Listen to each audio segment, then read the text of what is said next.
नमस्कार दोस्तों, the touching दर्शन में आप लोगों का स्वागत है। आज की तारीख 8 जनवरी 2026। देखते हैं आज के करंट अफेयर्स, जिसका प्रमुख हेडलाइन है जर्मनी के चांसलर फ्रेडरिक मर्ज 12 से 13 जनवरी के दौरान भारत का दौरा करेंगे। भारतीय रेल ने नवंबर 2025 तक अपने नेटवर्क का लगभग 99.2% विद्युतीकरण कर दिया है। भारत ने चीन के लिए ई बिजनेस 4 वीज़ा शुरू किया। 19 से 20 फरवरी को इंडिया एआई इम्पैक्ट समिट 2026 नई दिल्ली में आयोजित होगी। संयुक्त राष्ट्र ने वर्ष 2026 को चारागाहों और पशुपालकों के लिए अंतर्राष्ट्रीय वर्ष घोषित किया है। असम के राज्यपाल ने मूल्य आधारित शिक्षा के लिए संस्कारशाला का शुभारंभ किया। भारतीय मानक ब्यूरो ने अपने 79वें स्थापना दिवस 6 जनवरी के अवसर पर मानक महोत्सव का आयोजन किया।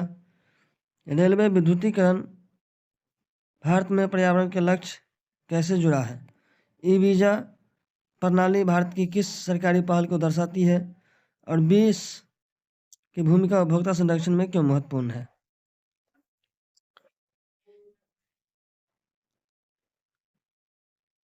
जर्मनी के चांसलर फ्रेडरिक मर्ज भारत का दौरा कब करेंगे?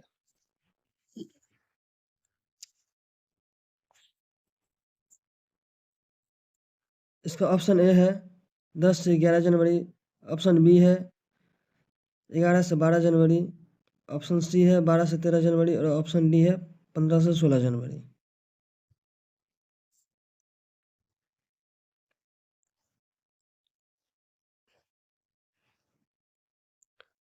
यह दौरा भारत और जर्मनी के द्विपक्षीय संबंधों के संदर्भ में महत्वपूर्ण है।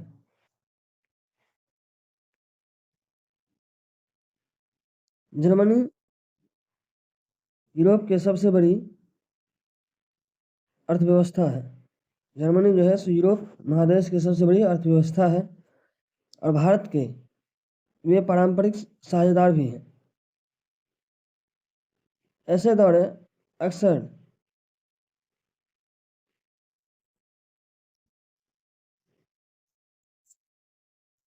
भारत के साथ विदेशी दौरा होता रहता है।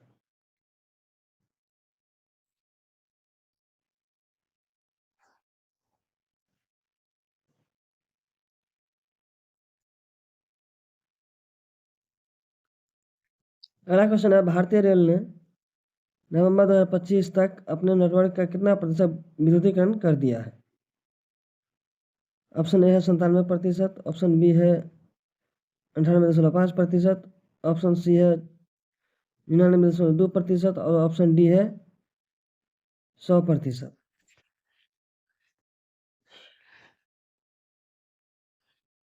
तो इसमें विद्युतीकरण का मतलब ये नहीं है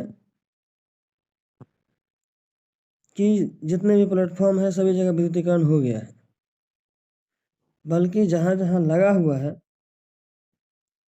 वहाँ पे सभी सुचारू रूप से चल रहा है। लगभग पूर्ण विद्युतीकरण में डिजिटल आयात कम होगा।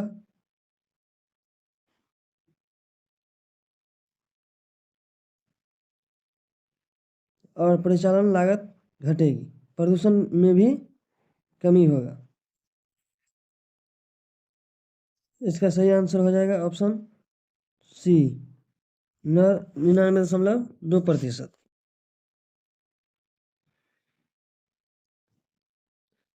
अगला क्वेश्चन है, भारत ने ई बिजनेस 4 वीज़ा किस देश के लिए शुरू किया है? ऑप्शन ए है जापान, ऑप्शन बी है चीन, ऑप्शन सी है दक्षिण कोरिया, ऑप्शन डी है सिंगापुर।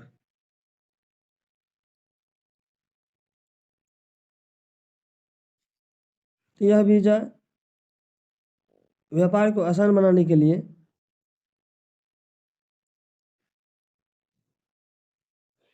शुरू किया गया है। यह भारत के एस ऑफ डूइंग बिजनेस और डिजिटल गवर्नेंस से जुड़ा हुआ है। इसका सही आंसर ऑप्शन बी हो जाएगा, जो चाइना के साथ शुरू हुआ है।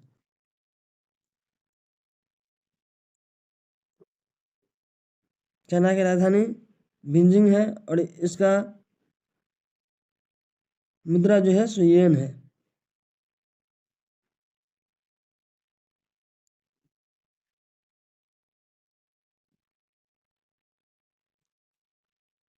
इंडिया एआई इम्पैक्ट समिट 2026 का आयोजन कहाँ होगा?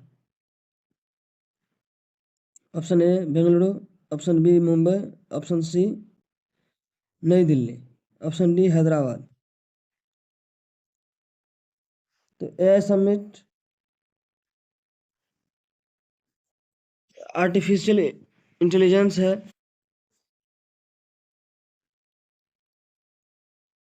के सामाजिक, आर्थिक और प्रशासनिक प्रभावों पर केंद्रित होगी।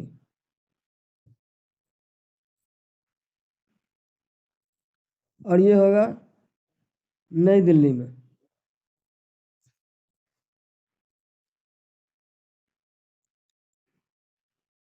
संयुक्त राष्ट्र ने 2026 के लिए अंतर्राष्ट्रीय वर्ष घोषित किया है। ये किसके लिए किया है? ऑप्शन ए है महिला उद्यमी, ऑप्शन बी है जल संरक्षण, ऑप्शन सी है चारागाहों और पशुपालकों के लिए, ऑप्शन डी है जैव विविधता के लिए। यह घोषणा पशुपालकों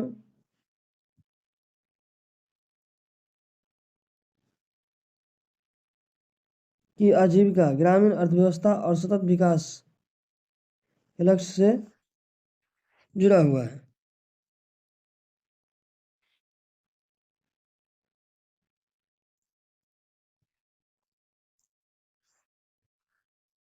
संस्कारशाला पहल किस राज्य ने शुरू किया है? संस्कारशाला, ऑप्शन ए है बिहार, ऑप्शन बी है असम, ऑप्शन सी है झारखंड, ऑप्शन डी है उड़ीसा। तो इसका उद्देश्य है मूल आधारित शिक्षा को बढ़ावा देना।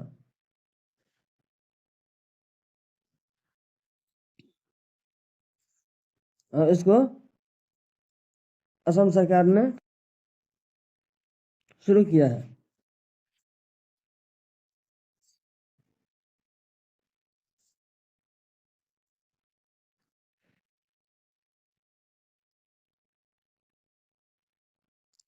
अगला क्वेश्चन है, बेस ने 20 ने अपने 79वें स्थापना दिवस किस कार्यक्रम का आयोजन किया गया? दिवस पर किस कार्यक्रम का आयोजन किया गया? ऑप्शन ए है गुणवत्ता सप्ताह, ऑप्शन बी है मानक मेला, ऑप्शन सी है मानक महोत्सव, ऑप्शन डी है उपभोक्ता दिवस।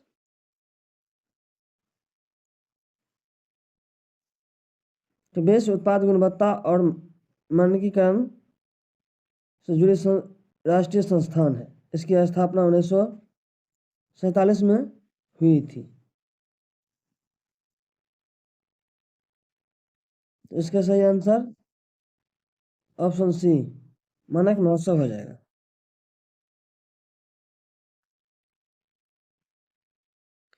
रेलवे विद्युतीकरण का सीधा लाभ किससे जुड़ा हुआ है?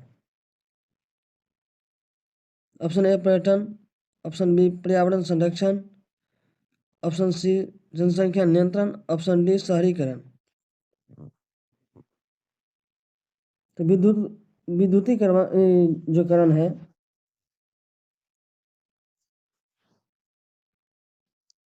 इससे कार्बन उत्सर्जन घटता है और यह भारत के नेट जीरो लक्ष्य से भी जुड़ा हुआ है। और विद्युतीकरण का मतलब ये नहीं है कि जितने सभी जगह विद्युतीकरण हो गया है, अब कहीं नहीं होगा। इसका मतलब ये है कि जहाँ जहाँ इनके लाइन बिछे हुए हैं ना, सिर्फ उस पर इतना प्रतिशत हो गया है। 99.2%।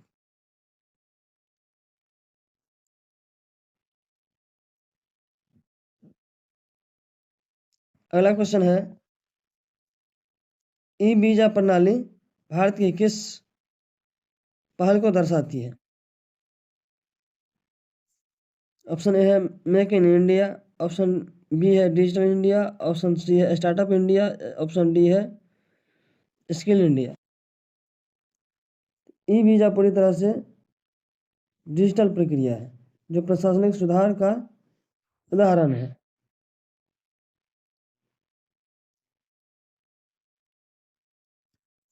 इसका सही आंसर हो जाएगा ऑप्शन बी डिजिटल इंडिया।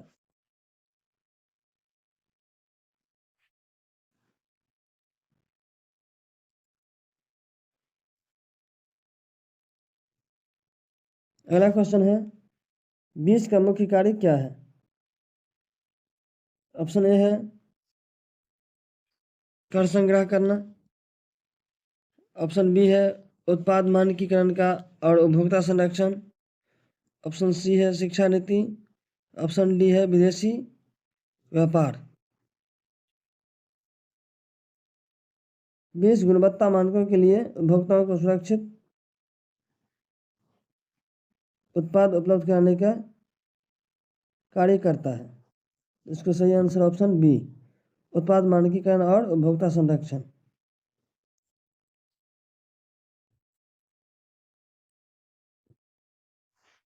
कैसा लगा आप लोगों को कमेंट जरूर कीजिए, अच्छा लगा तो लाइक कीजिए और सब्सक्राइब भी कर दीजिएगा। धन्यवाद।